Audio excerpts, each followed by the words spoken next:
ये इमाम परहारवी की किताब जो नबरास है, ये कोटद्दू के इलाके में इनका मज़ार है।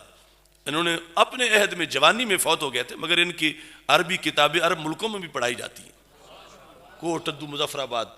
इन्होंने अरबी में इस किताब की ही शरह लिखी, शरह अकायद की शरह, और इन सब पर हावी है वो शरह जो सियालकोट में लेटे हुए अब्दुल हकीम साहब की है।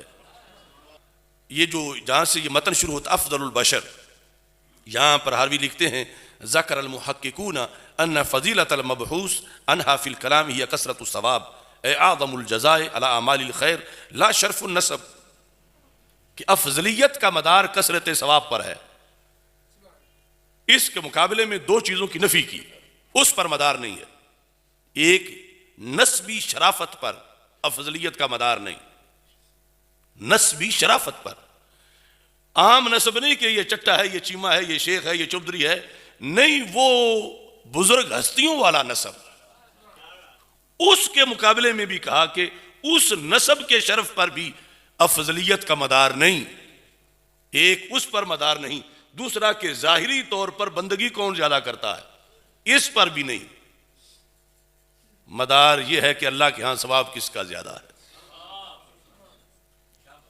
यह बात भी जल्द हजम नहीं होगी, सोचनी पड़ेगी। और इन्होंने फिर इसकी मिसाल दी, फरमाया कि मिसाल के तौर पर वइल्ला लाजिम अन यकून वलदुन नबी सल्लल्लाहु अलैहि वसल्लम अफदल मिनन नबी लज़ी लैसा अबूहु नबियन, का अगर लोना शर्फ नसब की बुनियाद पर अफजलियत, तो फिर जो बंदा किसी नबी का बेटा है, वलदुन नबी है लेकिन खुद नबी नहीं, बेटा अल्लाह के नबी का है, तो उसकी नस्बी शरफ तो कमाल दर्जे कि नबी का फर्जंद है। तो फिर अगर नबी के यानी शर्फ नसब को फजीलत का मदार, अफजलियत का मदार, फजीलत तो है ही, अफजलियत का मदार अगर शर्फ नसब को बनाया जाए, तो इमाम अब्दुल अजीज परहारवी ने कहा, जो आपका ज़हन भी उस बात को मानेगा, कि फिर वो जो किसी नबी का बेटा हो, खुद नबी ना हो लेकिन वो अफजल हो उससे जो नबी तो है मगर बेटा नबी का नहीं है। यानी एक हस्ती खुद नबी है मगर वो हस्ती किसी नबी का बेटा नहीं, वो किसी नबी के बेटे नहीं, खुद नबी हैं। एक तरफ वो रखो, और दूसरी तरफ एक है गैर नबी लेकिन बेटा नबी का है। तो जो नबी का बेटा हो शरफ नसब का तो इसका ऊंचा है, और जो खुद नबी है लेकिन बेटा नबी का, उसकी नसब का शरफ वो नहीं जो नबी के साहबजादे के नसब का शरफ है। तो अब इनमें से अफजल कौन होगा? अफजल तो नबी है, अफजल नबी है, लेकिन अगर शरफ नसब को दलील अफजलियत की बनाओ तो फिर नबी का बेटा उस नबी से अफजल होना चाहिए जो नबी खुद किसी नबी का बेटा नहीं है। क्योंकि नबी तो है मगर उसके नसब को तो वो शरफ हासिल नहीं जो शरफ इस बेटे को हासिल है जो खुद नबी तो नहीं मगर बेटा किसी नबी का है।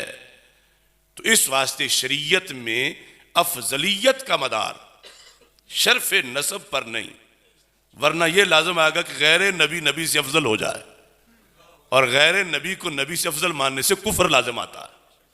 शरफ नसब है, यानी आम नसब की बात नहीं कर रहा दुनियादारी वाले, वो अल्लाह के यहां अजीम नसब जो है नबी का फर्जंद होना, और उसकी फजीलत भी है। लेकिन दो जातों में जब अफजलियत का तकाबुल होगा तो अफजलियत का मदार शरफ नसब पर नहीं है, क्योंकि जो नबी का अल्लाह के यहां सवाब है वो सवाब उसका नहीं जो बेटा अगरचे नबी का हो मगर नबी ना हो खुद, उसका वो सवाब अल्लाह के यहां नहीं जो सवाब अल्लाह के नबी का है। तो उनमें से अफजल कौन होगा? जो अल्लाह का नबी है। एक ये चीज बयान की कि अफजलियत में शरफ नसब का मदार नहीं है। दूसरा जाहिरी तात का मदार भी नहीं है, क्योंकि अमूमी तौर पर तो हम ज़हन में यही समझते हैं कि जिसने नमाजें ज्यादा पढ़ी हैं, मिसाल के तौर पर नफल भी ज्यादा पढ़े हैं, क्योंकि तारिक तो नमाज की फर्ज की दूसरी हस्ती भी नहीं, एक ने जाहिरी जो इतात है बंदगी है कसरत से की, तो ये होगा कि जिसने कसरत से बंदगी की है फिर इसका सवाब ज्यादा होगा, फिर ये अफजल होगा। तो इमाम परहारवी ने कहा यह भी नहीं, क्यों? फरमाया अगर कोई बतौरे फर्ज, आज चलो बोरी सोना तो मिल ही सकता है, किसी ने आज 15वीं सदी में एक बोरी सोने की अल्लाह के रास्ते में दी और उधर से अभी ने एक मुट्ठी दी थी, तो तात बज़ाहिर जिसने बोरी सोने की दी इसकी ज्यादा है और उधर जिसने मुट्ठी दी थोड़ी है, लेकिन अल्लाह के यहां सवाब मुट्ठी वाले का ज्यादा है। बोरी तो क्या, वो पहाड़ भी दे दे तो उस मुट्ठी को नहीं मिल सकता। तो इस वास्ते मदार जो है वो है कि अल्लाह के यहां सवाब किसका ज्यादा है, उस पर मदार है किस चीज का, अफजलियत का।